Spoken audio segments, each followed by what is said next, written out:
All right, so one more thing to do before we get started is that it's important to note that we should always be working in full resolution when you're evaluating a key. Now here you can see that my resolution is actually at half. So let's change that to full so we can pick up all the details. So with layer one selected, type in here for the effects and presets Keylight.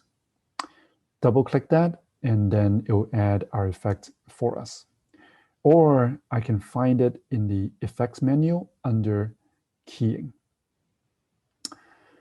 Now, working with Keylight requires going through several steps. I'm going to show you the basic workflow that will get you a pretty good key most of the time. The first thing you need to do is to find the color you want to get rid of. That's called the screen color in Keylight. Going to click on the eyedropper icon and pick the screen fairly close to the actress. The reason I'm doing that is I want to pick up the lighting and shading closest to what I'm trying to cut out.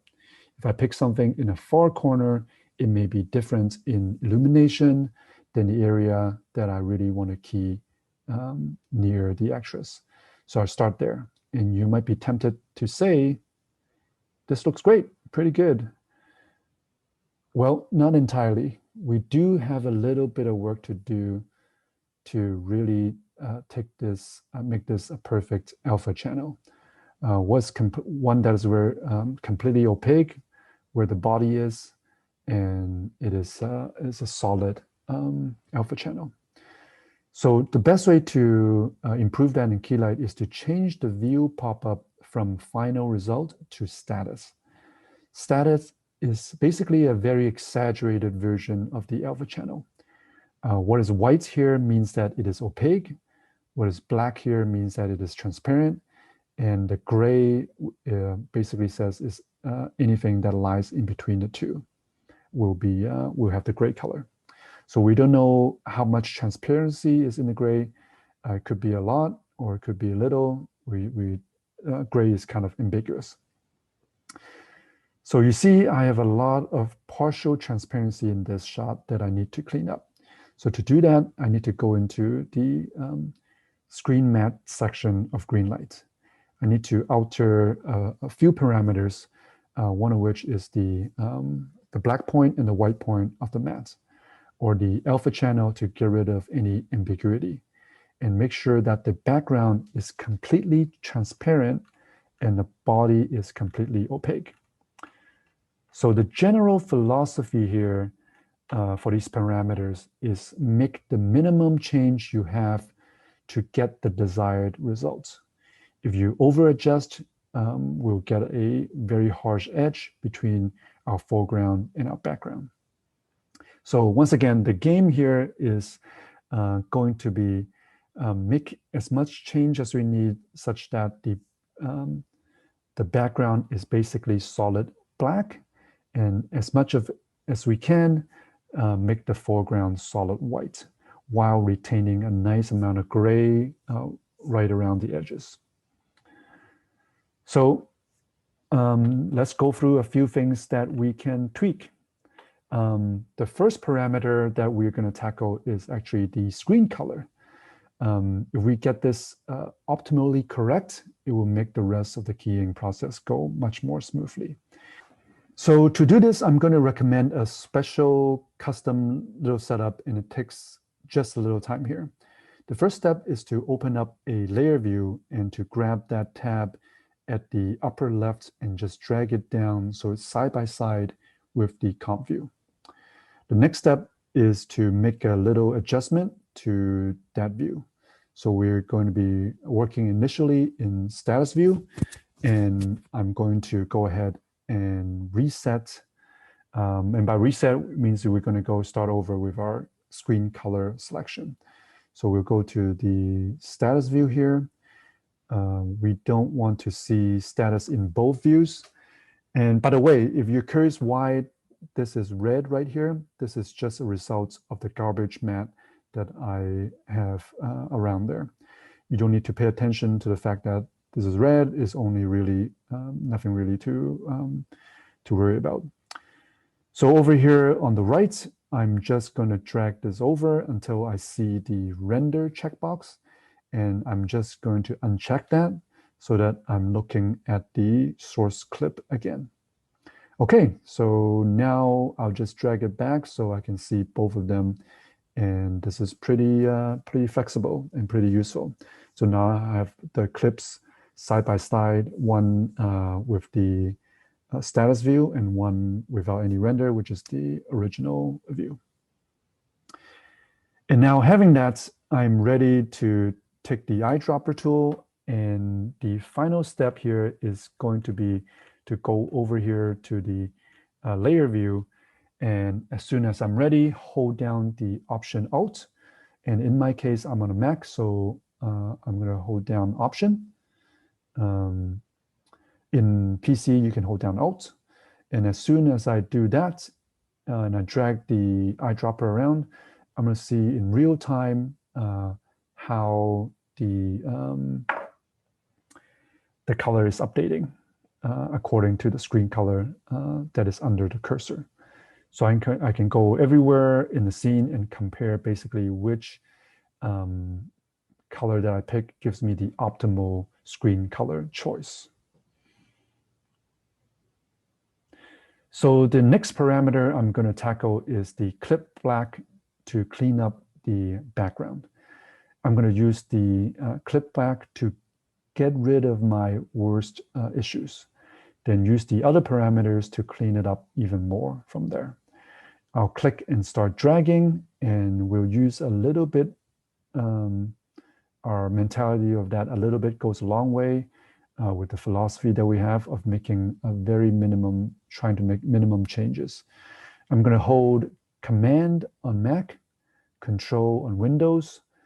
This way, when I scrub in more refined increments. I'm going to focus here on getting as much black around the actress herself as possible, but not worry about trying to get the whole thing black. Just make sure I've got a good key around the actress.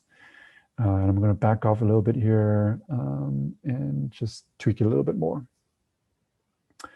So once I've gotten rid of the majority of the black, I will then go up here and use screen gain, the screen gain parameter, to make any further little tweaks and adjustments.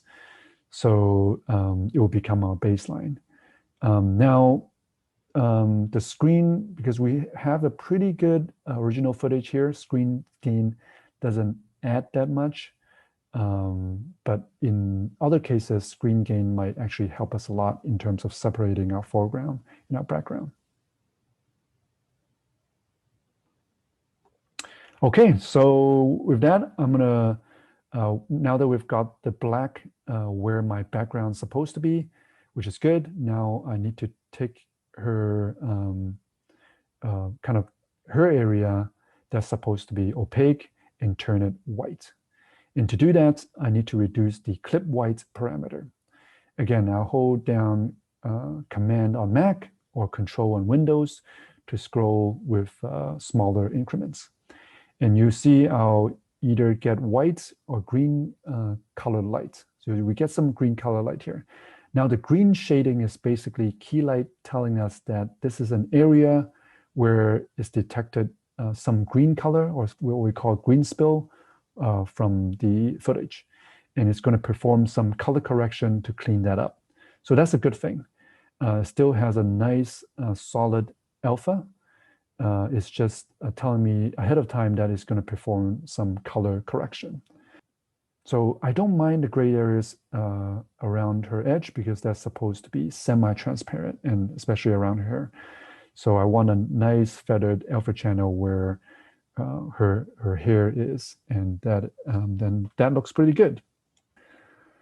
So now we should also not just look at one frame. So we're going to go ahead and scroll through more of the shot to make sure we are getting the results that we want. And I'm seeing that I might be getting a little bit of transparency here. To clean that up, I may just need to back off my screen gain a little bit or further increase clip whites. I have a little bit of sparkling down here in the corner. I can clean that up later with a garbage mask. Again, I'm trying to make the minimum change from the defaults and still get a good key.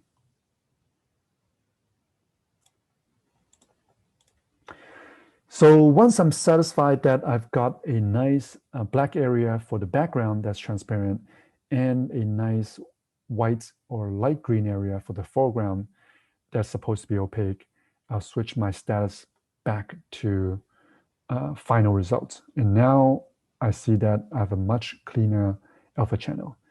It is not a huge difference here because our original video was already quite good, but for any other scenes that is more complicated, this would make a huge difference.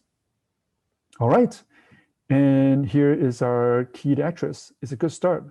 Now, again, I want to emphasize that I'm really focusing on the edges around the actor and kind of her hair area, the area around her hair. I don't want to make it too harsh because otherwise it will be very obvious that she's been cut out from a different background. And we can continue to tweak the clip whites and clip black to make it appropriate for what we want. So play around with these parameters and try to get to results that make sense for your particular footage. All right, so here is our basic keying, and hope this is useful. And please let me know anytime if there are any questions.